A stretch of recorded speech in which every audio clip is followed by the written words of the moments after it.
அந்நாள்களில் சோராவை சார்ந்தவரும் தான் குலத்தவருமான ஒருவர் இருந்தார். அவர் பெயர் மனோவாகு. அவர் மனைவி மலடியாயிருந்ததால் குழந்தை பெறவில்லை. ஆண்டவரின் தூதர் அப்பெண்ணுக்கு தோன்றி அவரிடம், நீ மலடியாயிருந்ததால் இதுவரை குழந்தை பெற்றெடுக்கவில்லை. ஆனால் இனி நீ கருவுற்று ஒரு மகனை பெற்றெடுப்பாய். இப்பொழுது கவனமாயிரு, திராட்சை ரசமோ மதுபானமோ அருந்தாதே, தீட்டான எதையும் உண்ணாதே. ஏனெனில் நீ கருவுற்று ஒரு மகனை பெற்றெடுப்பாய். சவரக்கத்தி அவன் தலைமீது படக்கூடாது. ஏனெனில் பையன் பிறப்பிலிருந்தே கடவுளுக்கென நாசீராக இருப்பான். அவன் இஸ்ரேல் மக்களை பெலிஸ்தியரின் கையிலிருந்து விடுவிக்கத் தொடங்குவான் என்றார். அப்பெண் தம் கணவரிடம் வந்து கூறியது, கடவுளின் மனிதர் என்னிடம் வந்தார்.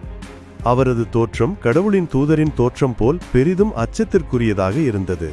அவர் எங்கிருந்து வந்தவர் என்று நான் அவரை கேட்கவில்லை. அவரும் எனக்கு தம் பெயரை அறிவிக்கவில்லை. அவர் என்னிடம், இதோ நீ கருவுற்று ஒரு மகனை பெற்றெடுப்பாய்.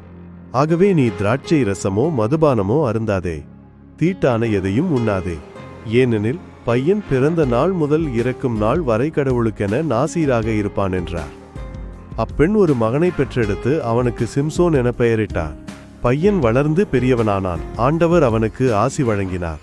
சோராவுக்கும் எசுத்தாவேலுக்கும் இடையே அவன் இருக்கும்போதுதான் ஆண்டவரின் ஆவி அவனை தூண்டத் தொடங்கியது.